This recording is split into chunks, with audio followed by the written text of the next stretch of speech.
शिक्षा शास्त्र के एक महत्वपूर्ण topic Flanders interaction analysis system के बारे में बात करेंगे, यानी अंतःक्रिया विश्लेषण प्रणाली। अंतःक्रिया विश्लेषण प्रणाली को समझने से पहले हमें फेसेस ऑफ टीचिंग यानी शिक्षण के पक्षों को समझना होगा। शिक्षण के 3 पक्ष होते हैं। पहला pre active face of teaching, दूसरा इंटरेक्टिव फेस ऑफ टीचिंग, तीसरा post active face of teaching.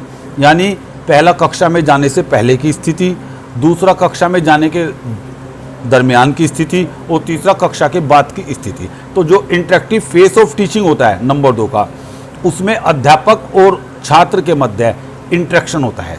कक्षा में अध्यापक 2 तरह का बिहेवियर करता है, वर्बल बिहेवियर यानी शाब्दिक व्यवहार और नॉन वर्बल बिहेवियर यानी अशाब्दिक व्यवहार। नेड फ्लैंडर्स द्वारा प्रतिपादित अंतःक्रिया विश्लेषण प्रणाली कक्षा में अध्यापक की शाब्दिक क्रियाओं के मापन करने से संबंधित है। सबसे पहले हमें समझना पड़ेगा कि अंतःक्रिया विश्लेषण प्रणाली के प्रतिपादक नेड फ्लैंडर्स है। अंतःक्रिया विश्लेषण प्रणाली शाब्दिक क्रियाओं का मापन करती है और इसमें 3 तो खंड है इसमें 3 और 10 वर्ग हैं, यानी 3 खंड और 10 वर्ग प्रणाली हैं। अब 3 खंड कौन कौन से हैं? सबसे पहले है शिक्षक वार्ता। शिक्षक वार्ता के अंतर्गत 7 वर्ग हैं। दूसरे पर आती है विद्यार्थी वार्ता। विद्यार्थी वार्ता के अंतर्गत 2 वर्ग हैं। तीसरे पर आती है कक्षा में चुप्पी की अवस्था, इसमें 1 वर्ग है। तो 7 वर्ग तो हो गए शिक्षक वार्ता के, 2 वर्ग हो गए विद्यार्थी वार्ता के और 1 वर्ग हो गया कक्षा में चुप्पी की अवस्था। तो 7 और 2 9 और 1 10, तो इसमें 10 तो वर्ग हो गए और 3 खंड हो गए। अब पहले खंड की हम बात करते हैं शिक्षक वार्ता की।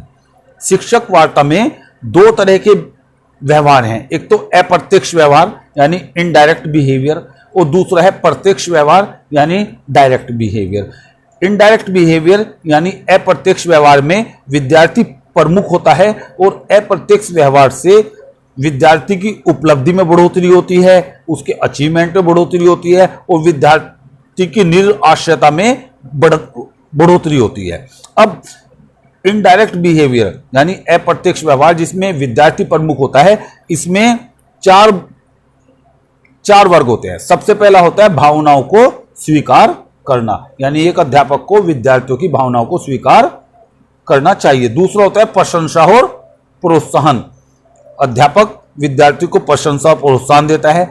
तीसरा होता है विचारों को स्वीकार करना, यानी विद्यार्थी के विचारों को स्वीकार करना, यानी भावनाओं को भी स्वीकार करना, प्रशंसा प्रोत्साहन करना और विचारों को स्वीकार करना। और चौथा वर्ग होता है इसमें प्रश्नों को पूछना, यानी अप्रत्यक्ष व्यवहार विद्यार्थी जिसमें प्रमुख होता है उसमें 4 वर्ग होते हैं। इसके बाद आता है प्रत्यक्ष व्यवहार। प्रत्यक्ष व्यवहार में अध्यापक प्रमुख होता है और इसमें 3 वर्ग आते हैं। 5वें नंबर पर आता है व्याख्यान, यानी अध्यापक कक्षागत शिक्षण के दौरान व्याख्यान करता है। नंबर 6 पर आता है निर्देशन, वो निर्देशन भी करता है। और नंबर 7 पर आता है आलोचना। आलोचना यानी कोई भी अगर त्रुटि है तो उसकी आलोचना करता है और उसे दूर करता है।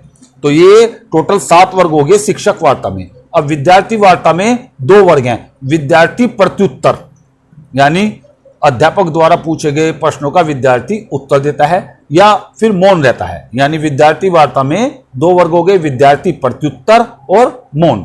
इसके बाद तीसरा वर्ग आता है कक्षा में चुप्पी की अवस्था।